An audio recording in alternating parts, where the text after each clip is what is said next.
Again, Cook narrowly avoids death. He spends 7 frustrating, fascinating weeks at Endeavour River, and despite the occasional fight, the locals make a deep impression on him. They may appear to be the most wretched people on Earth, but in reality, they're far more happier than we Europeans. They live in a tranquility which is not disturbed by the inequality of condition. The earth and sea of their own accord furnishes them with all things necessary for life. This may have to do with his own life experience, coming from humble beginnings and moving through a British society that was very, very structured along class lines. In Aboriginal lifestyle, as opposed to that, as Cook was witness to and reflected upon favourably, everybody was the same. Cook's startling observations on the Guugu Yimithirr will be edited out of the published version of his journal.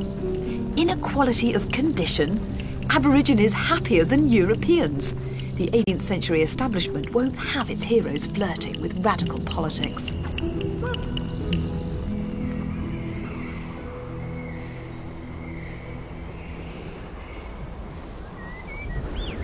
At last, on August the 4th, 1770, Cook says goodbye to these intriguing people.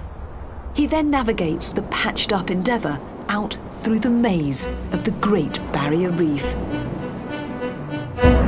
It is an astonishing feat of sailing. 18 days later, Cook lands once more and now performs one of the most controversial acts of the whole voyage. He claims the entire east coast of New Holland for Britain. He names it New South Wales. We know the secret orders that Cook was given before he left Britain. That was to take possession of the Great South Land on 2 counts. One, that it was uninhabited, and which he'd sailed up the east coast and clearly it was not uninhabited. Or secondly, he was to open up dialogue with the native people and gain their consent, again, which he did not do. But of course, Cook is a servant of the British Empire, and the hope was that he could steal an advantage over other possible national rivals, particularly, of course, the French. What happened there was totally illegal. And you could basically say it was a theft of this continent from Indigenous people, and is still today illegal.